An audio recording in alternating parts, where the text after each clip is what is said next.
Cette séquence fait directement suite à la séquence consacrée à l'introduction à la notion mathématique de dérivée. Alors dans cette première séquence, on avait vu la notion de dérivée de manière assez conceptuelle, de manière assez abstraite. On en voit d'ailleurs ici le résultat.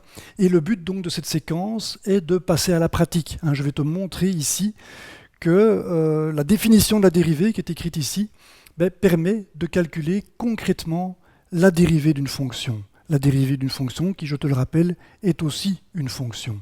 Alors comment obtenir la fonction dérivée quand on connaît la fonction de départ? C'est ce que je vais t'expliquer ici avec des exemples très simples de fonctions et de dérivées de fonctions.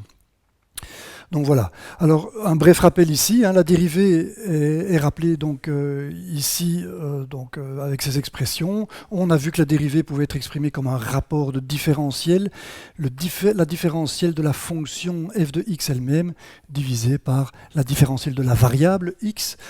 Et ce rapport de différentiel est explicité ici sous forme d'une limite pour delta x tendant vers 0. Ce delta x tendant vers 0 représente en fait le dx ici. Rappelle-toi, dx ici est précisément l'accroissement de la variable x ici lorsque delta x tend vers 0. Donc delta x tendant vers 0 est représenté par ce dx. Et ici, on a la différentielle de la fonction f de x. C'est la valeur, c'est une différence. Quand delta x tend vers 0, cette différence devient une différentielle. Et on voit que c'est la différence entre la valeur de la fonction f en x plus delta x et la valeur de la fonction en x. C'est le delta f qui est représenté ici, x plus delta x moins, f en x plus delta x moins f en x. Et le rapport de delta f sur delta x, on l'a vu, donne tout simplement la pente de la fonction ici en x. Ceci est vrai si delta x tend vers 0, ce que je peux représenter directement avec la différentielle. Je n'ai plus besoin de parler de cette limite ici si j'introduis directement la différentielle, et je vais symboliser ça avec la loupe que je viens mettre ici pour dire ici que dx est finalement un nombre aussi proche qu'on veut de 0. C'est ce qu'on avait appelé donc une quantité infinitésimale. Alors voilà, donc ceci, le rapport df sur dx qui est écrit ici, c'est le rapport des différentiels ici. Quand x s'accroît de la valeur dx, quand x grandit, passe de x à x plus dx, eh bien f passe de f à f plus df. C'est clairement ça que ça exprime. Et le rapport de df sur dx donne tout simplement la pente symbolisée ici par la ligne verte. Alors je vais écrire maintenant la dérivée en termes justement de la différentielle dx ici. Le df qui est ici, comme je l'ai dit, c'est bien la différence entre la fonction en x plus dx et la fonction en x. Voilà. Et le rapport des deux va donner la dérivée, c'est-à-dire la pente de la fonction.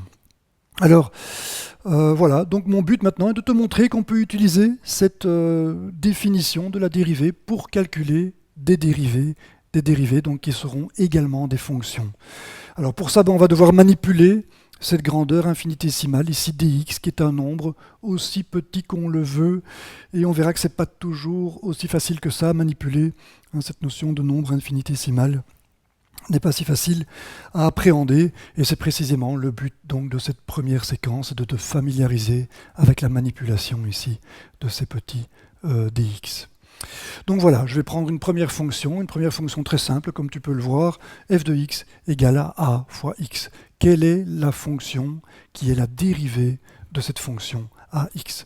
Alors peut-être que tu en as déjà une idée, son graphe est donné ici, donc je te laisse un petit peu réfléchir, quelle serait bien la dérivée de cette fonction a de x. Pour le moment, je ne vais pas trop me poser de questions, je vais juste appliquer ici la formule qui me définit la dérivée de la fonction. Alors tu vois bien que pour calculer cette dérivée, j'ai besoin en premier lieu de la fonction en x plus dx. Je l'écris.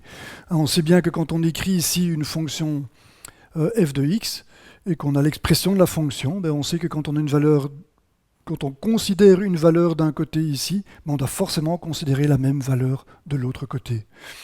Il faut que les choses soient claires à ce niveau-là.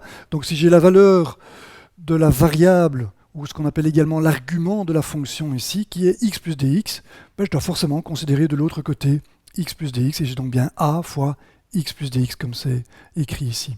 Pour que ce soit clair, ça, je peux être plus concret. Je peux dire que x vaut 2, par exemple. Si x vaut 2, j'ai 2 d'un côté ici, eh bien je dois prendre 2 de l'autre. C'est bien ça que ça veut dire. Donc voilà, f de 2, c'est a fois 2, bien sûr. Je peux dire également une autre valeur. Par exemple, x vaut un certain x0. Si j'ai x0 ici, qui peut être toute valeur ici sur l'axe des x, eh bien je dois mettre ici le même symbole, x0. C'est donc bien ça que je fais ici, c'est la première difficulté conceptuelle qu'il faut surmonter. Ce f de x plus dx t'indique tout simplement qu'il faut exprimer la fonction en la valeur non pas x, mais x plus dx. C'est bien ce que j'ai fait ici, j'ai remplacé x par x plus dx.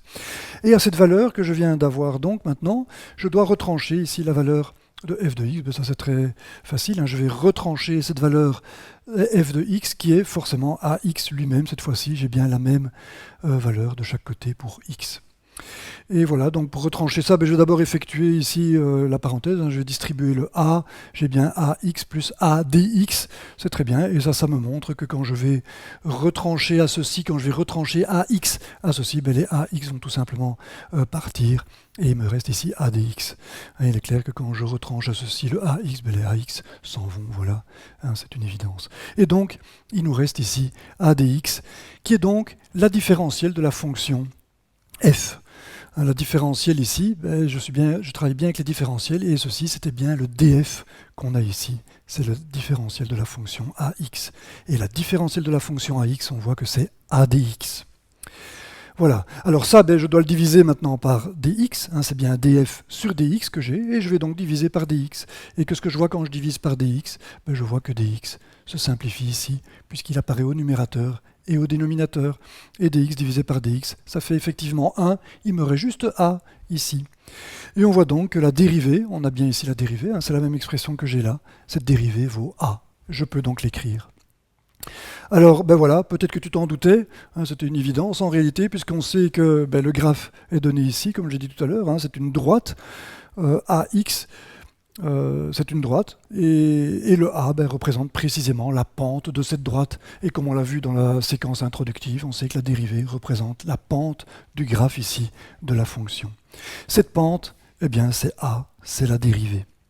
Alors voilà, c'est pas une surprise, on peut un petit peu étudier ça en détail. Je viens de calculer le rapport des différentiels ici. J'étais en x et en x plus dx. J'ai fait la différence des valeurs de f pour ces deux correspondant à ces deux valeurs de x.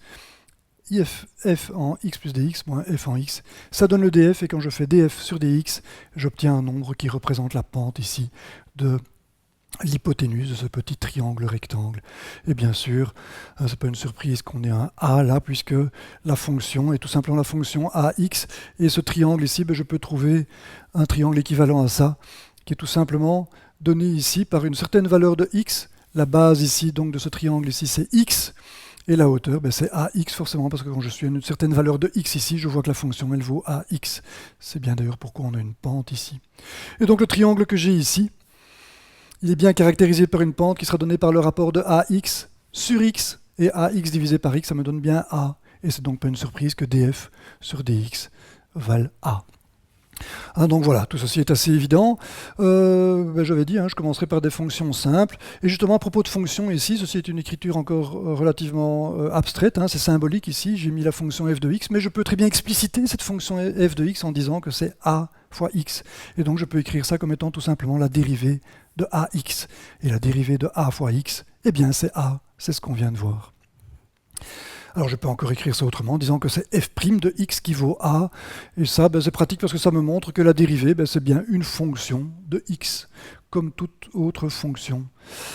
Voilà, et f' de x c'est une fonction, donc je peux représenter, elle vaut a tout simplement, ça veut dire qu'elle est indépendante de x, c'est la fonction qui est ici, tout simplement la fonction de pente nulle. Ce qui nous permet d'ailleurs déjà de conclure que la dérivée d'une constante, ce sera tout simplement 0. C'est très facile à voir puisque la pente est nulle partout. La différentielle de la fonction f, elle est toujours nulle forcément. J'ai beau me déplacer en x, je vois que f en x plus dx sera toujours égal à f en x, et j'aurai donc toujours 0.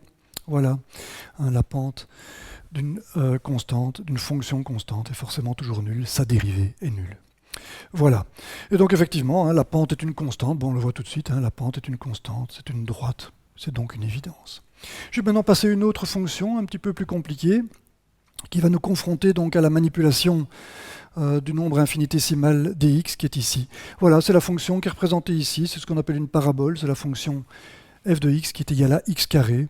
Et bien voilà, j'ai besoin pour calculer la dérivée de f en x plus dx, je vais prendre f en x plus dx, ben c'est forcément x plus dx. Au carré, j'ai remplacé x par la valeur de l'argument que j'ai ici pour la fonction, la valeur de la variable de la fonction ici, ou de l'argument, hein, je répète que c'est un terme qu'on utilise aussi.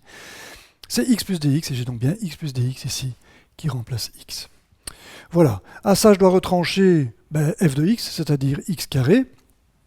Et pour retrancher ça, je vais d'abord effectuer le carré ici. Alors le carré hein, de la somme de deux nombres, tu sais que c'est le carré du premier, plus le double produit des deux termes de la somme ici, plus le carré du deuxième ici.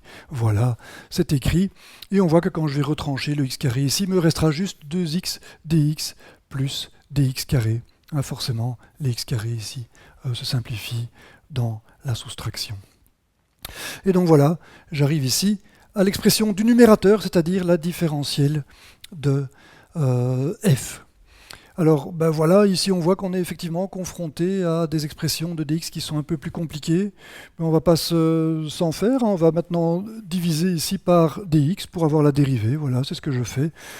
Je divise par dx et je vois qu'il y a une simplification partielle possible, je vois que le dx peut se simplifier avec le dx qui est là, et je vois ici également une simplification partielle puisque le carré ici va s'en aller quand je vais diviser en haut et en bas par dx. Et donc c'est ce que je vais faire.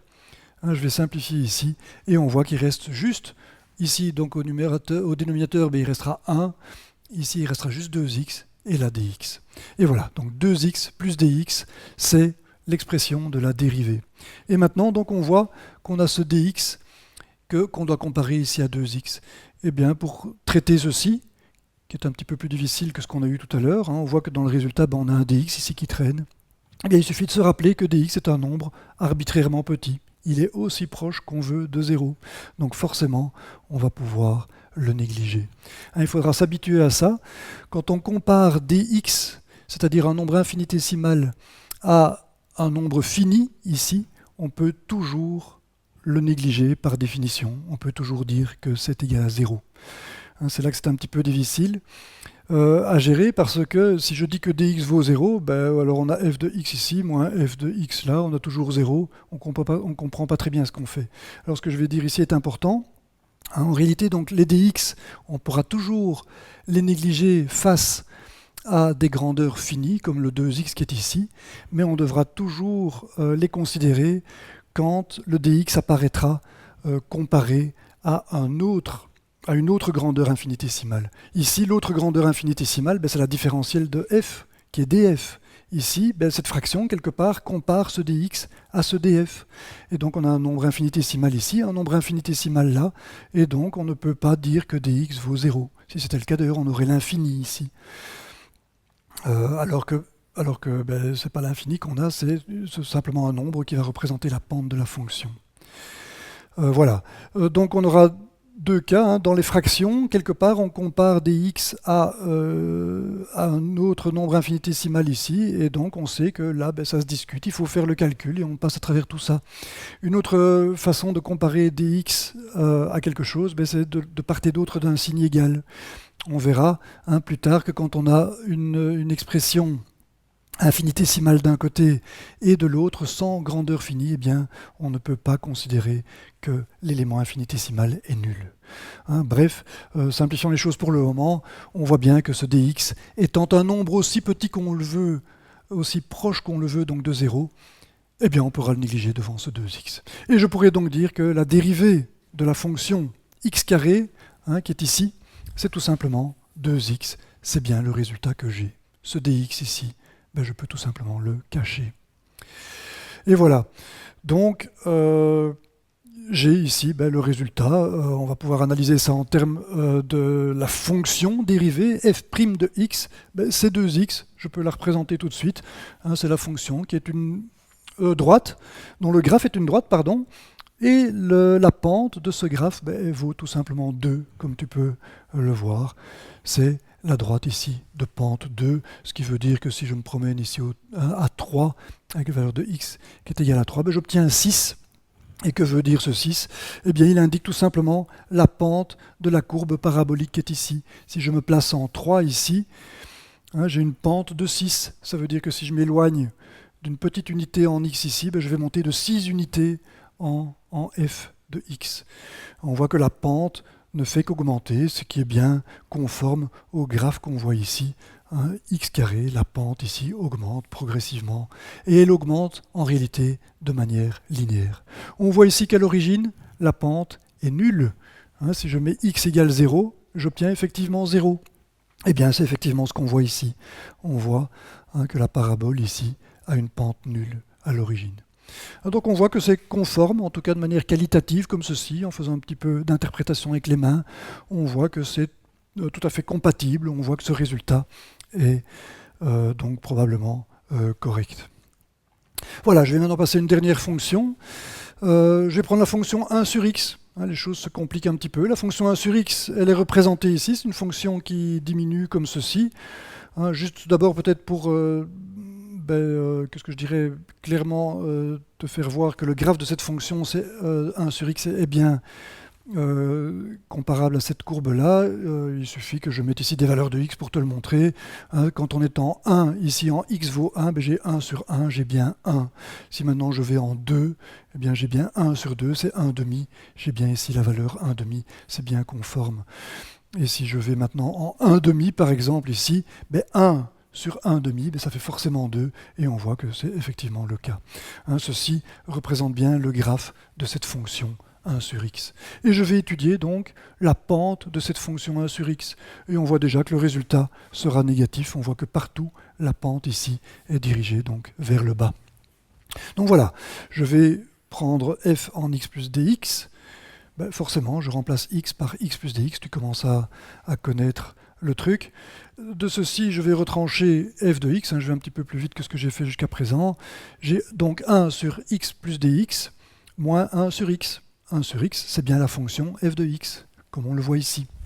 Et donc je dois traiter ici cette différence de quotient ici. Alors comment est-ce qu'on fait ça? Tu en as l'habitude, on sait bien qu'il faut réduire au même dénominateur, donc je vais multiplier par x au-dessus et en dessous ici, et ici je vais multiplier par x plus dx. Si je multiplie au-dessus et en dessous par x plus dx, la fraction ne change pas, là non plus elle n'a pas changé. Par contre, je vois que j'ai obtenu le même dénominateur de chaque côté. Et ça, c'est pratique, ça me permet d'écrire ça sous forme d'une seule fraction, avec donc un seul numérateur et un seul dénominateur.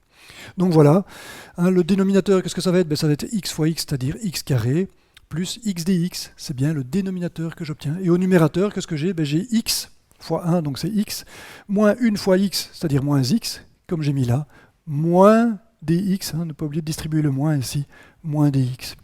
X moins x, ça fait 0 forcément, et on voit que le résultat est donc moins dx sur x carré plus x dx. C'est ce que je vais donc écrire ici.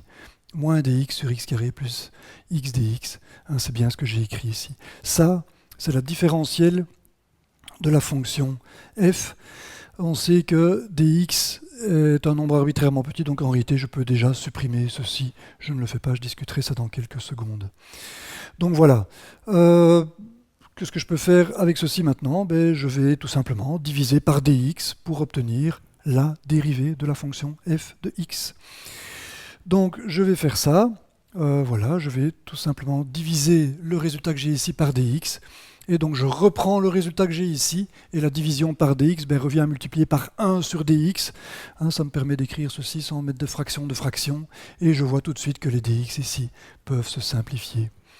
Et je vois que le résultat est donc tout simplement moins 1 sur x carré plus x dx. Et x dx, je l'ai déjà dit, c'est un nombre ici qui est arbitrairement petit, qui multiplie x. Il est clair que ça va être négligeable devant ce x carré. Pour bien voir ça, il suffit de mettre x en évidence ici. Si je mets x en évidence, il me restera dans la parenthèse ici x plus dx. Et dx, c'est forcément négligeable par rapport à x.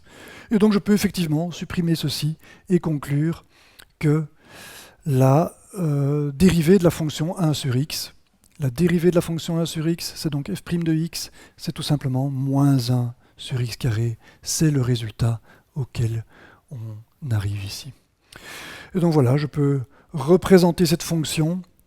Voilà la fonction moins 1 sur x carré. On peut vite analyser ce résultat.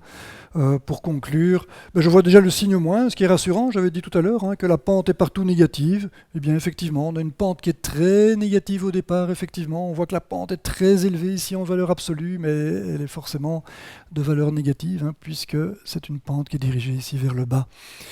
Et donc, on a un grand nombre négatif, grand en valeur absolue, et donc il va descendre là, très loin. Et puis on voit que la pente, elle se calme un petit peu. On voit qu'on a une pente ici qui va se rapprocher de l'unité, ce que je peux mettre d'ailleurs en mettant des nombres ici. Je vois que pour 1, je vais avoir moins 1 comme résultat. Quand x vaut 1, j'ai bien moins 1 sur 1 au carré. C'est moins 1 bien sûr. C'est le résultat qui est indiqué ici. Ça montre que la pente ici, voilà, si j'avais mis les mêmes unités pour f et pour x ici, ça serait une pente à 45 degrés, mais à moins 45 degrés en valeur absolue. Ça vaut bien, elle vaut bien 1, mais avec le signe, c'est bien moins 1 que j'ai. Voilà, ceci est donc le résultat qu'on obtient, c'est la fonction donc dérivée qui vaut moins 1 sur x carré. On voit que la pente diminue très très vite. Dès que je me rapproche ici, je peux regarder ce qui se passe pour 2. Par exemple, en 2, si on voit que la pente, il ne reste pas grand-chose comme pente. Et effectivement, j'obtiens moins 1 quart. Ça ne penche que très peu ici. Une pente de moins 1 quart. Voilà. Ceci était donc 3 exemples qui te permettent de voir, de concrétiser un petit peu cette idée de dérivée. On voit clairement que quand on applique la définition de la dérivée, on obtient une fonction qui représente la pente du graphe de la fonction f de x en toute valeur de x, exactement comme on vient de l'analyser ici pour le point 1 et le point 2. Voilà, ce sera tout donc pour cette petite séquence consacrée à une illustration donc de la notion de dérivée. N'hésite pas à aller voir les séquences qui suivent, qui sont consacrées aux propriétés de la dérivée et qui permettent de calculer des dérivées de fonctions encore plus compliquées. Voilà, merci pour ton attention et à très bientôt.